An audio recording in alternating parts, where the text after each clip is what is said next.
रामनवमी के इस शुभ अवसर पर आज मैं आपको रामायण के कुछ प्रसंग बताने जा रही हूँ, जो कि आज के सुखद दाम्पत्य जीवन का मूल मंत्र है। कहा जाता है कि रामायण में जब सीता स्वयंवर हो रहा था, तो उस स्वयंवर में सीता के पिता जनक जी ने यह शर्त रखी थी कि जो कोई भी शिव जी के धनुष को तोड़ेगा, उसी के साथ सीता जी का विवाह होगा। उस स्वयंवर में बड़े बड़े योद्धा, राजा महाराजा पहुँचे। अपने गुरु विश्वामित्र के साथ श्री राम भी उस स्वयंवर में पहुँचे। सारे योद्धा एक एक करके धनुष को उठाकर तोड़ना चाहा, पर वो धनुष को टस से मस नहीं कर पाए। तब विश्वामित्र ने राम जी से कहा कि जाओ और धनुष को उठाओ। अपने गुरु के कहने पर श्री राम ने पहले अपने गुरु को नमन किया और फिर भगवान शिव को स्मरण किया, और उसके बाद धनुष को प्रणाम कर वो आसानी से धनुष को उठाया और उसे तोड़ दिया। इसके बाद सीता जी का विवाह श्री राम के साथ हुआ। इस कहानी में जो धनुष है वो हमारा अहंकार है। अगर हम अपने जीवन में, अपने दाम्पत्य जीवन में अहंकार को नहीं छोड़ेंगे तो प्रेम हमारे अंदर प्रवेश नहीं करेगा। तो अगर आप धनुष रूपी अहंकार को अपने जीवन से हटाते हैं और प्रेम को अपने अंदर लाते हैं, तभी आपका जीवन सुखमय होगा।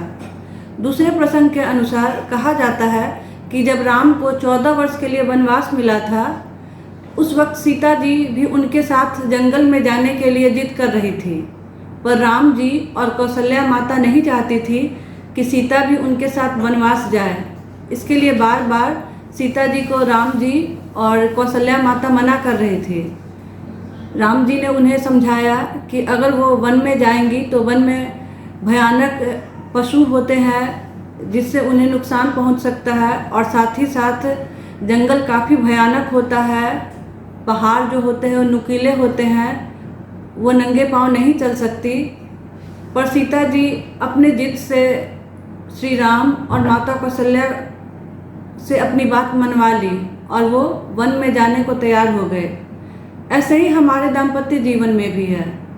अगर पति के ऊपर कोई दुख आता है तो पत्नी मजबूत पिलर की तरह उसके साथ रहती है। अगर ऐसा हम करते हैं तो हमारा जीवन हमेशा सुखमय रहेगा। तीसरे प्रसंग के अनुसार जब राम जी अपनी पत्नी सीता और छोटे भाई लक्ष्मण के साथ वन में जा रहे थे, तो उन्हें गंगा नदी पार करनी थी।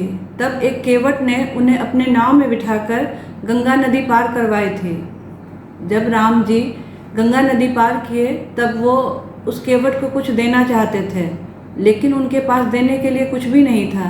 तब इस भाव को सीता जी जान गई और उसी वक्त वो अपनी अंगूठी निकालकर उस केवट को देना चाहा, पर केवट ने इसे लेने से इनकार कर दिया।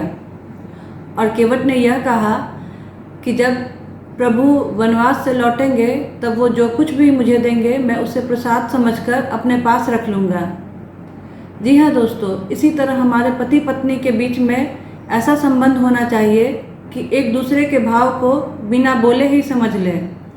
दोस्तों, आपको हमारा ये वीडियो कैसा लगा आप कमेंट बॉक्स में ज़रूर लिखें। अगर वीडियो पसंद आया हो तो मेरे चैनल पहचान को सब्सक्राइब करें।